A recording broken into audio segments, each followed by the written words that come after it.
When I first wanted to write this article, I was kind of just feeling a lot of like just feeling generally overwhelmed and anxious about the rise in anti-Asian hate crimes throughout the country, which have just been exacerbated by the current pandemic. I wanted to answer two questions with the piece. The first one is like, what's going on right now and how did we arrive here? And then the other piece is that practical advice piece. How can clinicians like physically alter their space or change how they interview patients to make sure that they feel welcome and to make sure that they don't miss diagnoses? I think the first category is just thinking about changing the physical space that we're in, whether that's translating brochures or making signage available that like translators are available free of service or free of charge. I think that changing the actual space can make Asian American patients feel more welcome.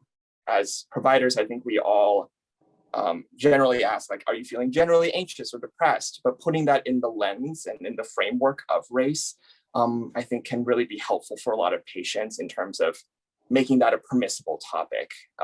If you ask, oh, as someone who identifies as Asian, do you feel unsafe in the subway, or do you feel unsafe walking on the street?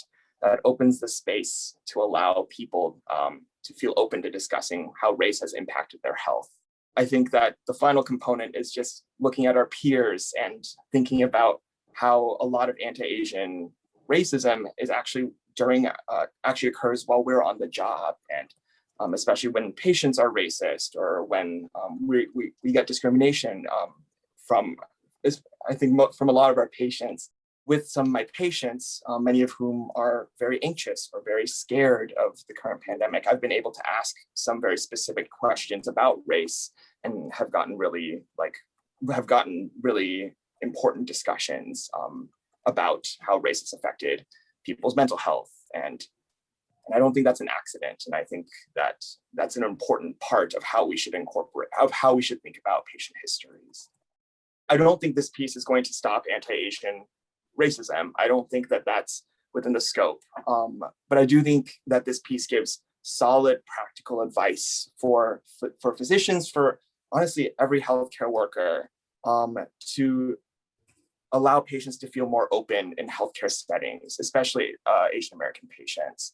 I think that one of the consequences of this racism is going to be a lot of anxiety and depression and fear and trauma. And I don't want to miss those. And I don't want our healthcare system to miss those. And I think that the way that we're currently operating, we could let a lot of patients fall through the cracks. I feel very fortunate that I haven't experienced like a lot of the cruelty that a lot of other Asian Americans have, but I think it's something that we're all implicitly feeling.